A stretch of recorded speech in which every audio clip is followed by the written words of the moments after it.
আসসালামু আলাইকুম প্রিয় দর্শক, কেমন আছেন সবাই? আশা করি ভালো আছেন। আমিও আলহামদুলিল্লাহ ভালো আছি।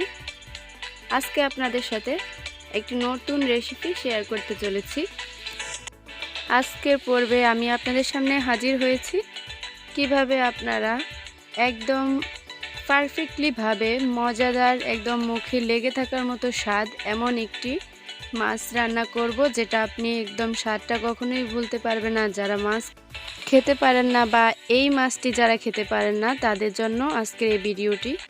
এখানে আমি কিন্তু খুব একটা মশলা অ্যাড করিনি, যদিও মশলা কম অ্যাড করেছি, কিন্তু খেতে হয়েছিল অসাধারণ। আপনারা দেখেই বুঝতে পারতেছেন।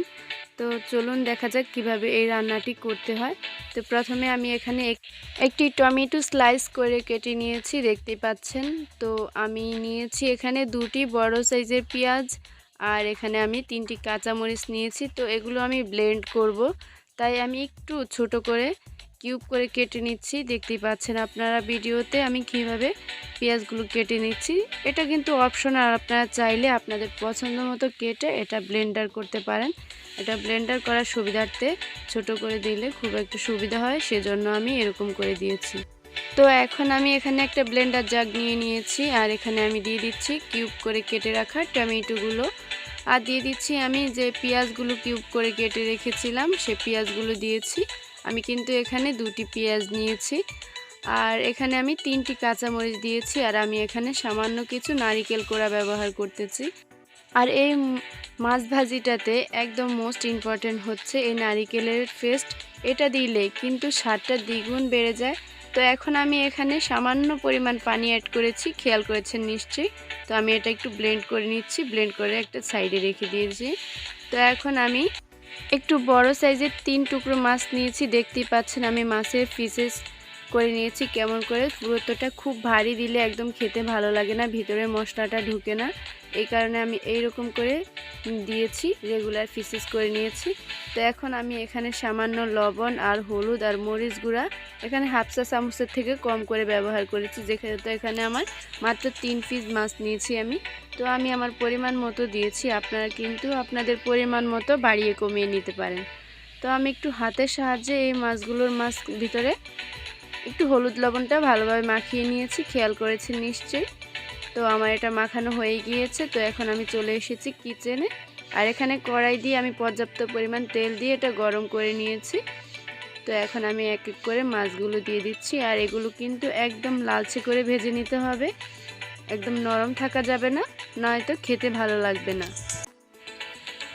মাছগুলো আমি এক একটা পিস ভেজে নিতে, প্রায় একটা সাইড ভেজে নিতে আমার 3 থেকে 4 মিনিট সময় লেগেছিল। আমি কিন্তু এটা হাই আঁচে করিনি, এটা কিন্তু মিডিয়াম আছে আমি এটা ভেজে নিয়েছি। হাই আঁচে করলে হয় কি, এটা পুড়ে যাবে, কিন্তু একটা ক্রিস্পিনেস আসবে না ভিতর থেকে। খেয়াল করেছেন নিশ্চয়ই আমার এটা কিন্তু ভাজা হয়ে গেছে, আর আমি এটা কতটা লালচে করে ভেজে নিয়েছি আশা করি আপনারা ভিডিওতে দেখতে পাচ্ছেন। তো আমি এগুলো উঠিয়ে একটা সাইডে রেখে দিচ্ছি, আর ওই একই তেলে এখন আমি দিয়ে দিচ্ছি আমি যে মশলাটা ব্লেন্ড করে রেখেছিলাম সেটা আমি দিয়ে দিচ্ছি এখানে। দেখতে পাচ্ছেন এখানে কিন্তু আমি আর এখানে কোনো রকম বাড়তি পেঁয়াজ ব্যবহার করিনি, আমি কিন্তু আগেই পেঁয়াজটা ব্লেন্ড করে নিয়েছিলাম। তো এখন দিয়ে দিচ্ছি আমি কিছু মশলা। তো এখানে আমি নিয়েছি হাফ চা চামচ নিয়েছি ধনিয়ার গুঁড়া, হাফ চা চামচ দিয়েছি জিরের গুঁড়া, আর দিয়েছি সামান্য গোলমরিচ, আর আদা রসুনের পেস্ট আমি হাফ চা চামচ করে দিয়েছি, খেয়াল করেছেন নিশ্চয়ই।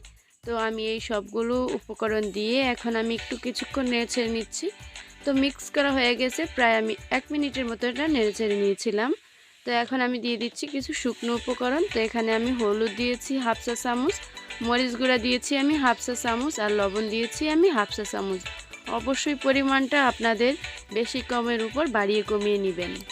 যারা ঝাল খেতে চান না তারা কিন্তু মরিচ গুঁড়াটা স্কিপ করতে পারেন, যেহেতু আমি কাঁচা মরিচ দিয়েছি এবং এখানে গোলমরিচও ব্যবহার করেছি, ঝালটা প্রচুর আসবে। আর এখানে আমি কিছু কাঁচামরিচ ফালিও ব্যবহার করব। আর এই ভাজিটা বা ভুনাটা কিন্তু ঝাল ঝালই খেতে ভালো লাগে, তো সে কারণে আমি ঝালটা দিয়েছি। আর আমি ঝাল যথেষ্ট পরিমাণ পছন্দ করি, তবে আপনারা চাইলে এটা স্কিপ করতে পারেন গুঁড়া মরিচটা। তো খেয়াল করেছেন নিশ্চয়ই, আপনাদের সাথে কথা বলতে বলতে আমার কিন্তু এই মশলাটা ভুনা হয়ে গিয়েছে। এখন আমি মাছগুলো দিয়ে দিয়েছি। তো 1 থেকে 1.5 মিনিটের মতো মশলার ভিতরে মাছগুলো আমি একটু নেড়েচেড়ে নিয়েছি। এখন আমি সামান্য পরিমাণ পানি অ্যাড করেছি। এখানে আমি হাফ কাপের মতো হবে। আপনারা পরিমাণটা দেখেই আশা করি বুঝতে পারতেছেন আমি কতটুকু পানি এখানে অ্যাড করেছি। তো সামান্য ফুটে এসেছে। এখন আমি দিয়ে দিচ্ছি কয়েক টুকরো কাঁচামরিচ ফালি। তবে আপনারা চাইলে এটাও স্কিপ করতে পারেন যারা ঝাল খেতে চান না। তবে ঝাল খেতে চাইলে কিন্তু এই তরকারিটা একদম পারফেক্ট হবে যদি আপনি একটু ঝাল ঝাল করেন। তো দেখুন আমি আপনাদের সাথে কথা বলতে বলতে আমার এটা কিন্তু মোটামুটি হয়ে গিয়েছে। আমি এখানে কিছু ধনিয়া পাতা কুচি ছড়িয়ে দিয়েছি, খেয়াল করেছেন নিশ্চয়ই। আপনারা যদি এখানে সামান্য কিছু ঝোল অ্যাড করতে চান তাহলে আরও পরিমাণ একটু বাড়িয়ে দিতে পারেন যদি আপনারা একটু ঝোল রাখতে চান। তবে আমি চাইনি বলে আমি এটা একদম শুকনো করে নিয়েছি।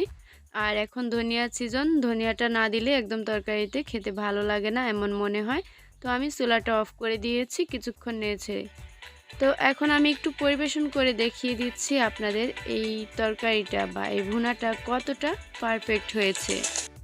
এই ভিডিওটি দেখতে দেখতে কোথাও যদি আপনাদের সামান্য পরিমাণ ভালো লেগে থাকে অবশ্যই আপনাদের কাছে অনুরোধ রইল আপনারা চ্যানেলটি প্লিজ সাবস্ক্রাইব করে দিন।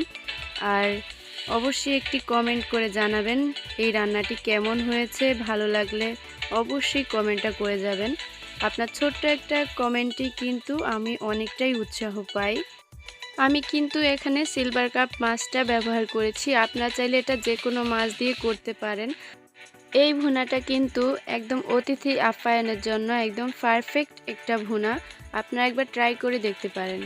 আর ট্রাই করলে বুঝতে পারবেন এই রান্নাটা কতটা পারফেক্ট হয়েছে। আমি কিন্তু রান্নাটা একদম শুকনো ব্যবহার করেছি। তো আপনারা চাইলে আরও সামান্য পরিমাণ ঝোল রাখতে পারেন। আল্লাহ হাফেজ।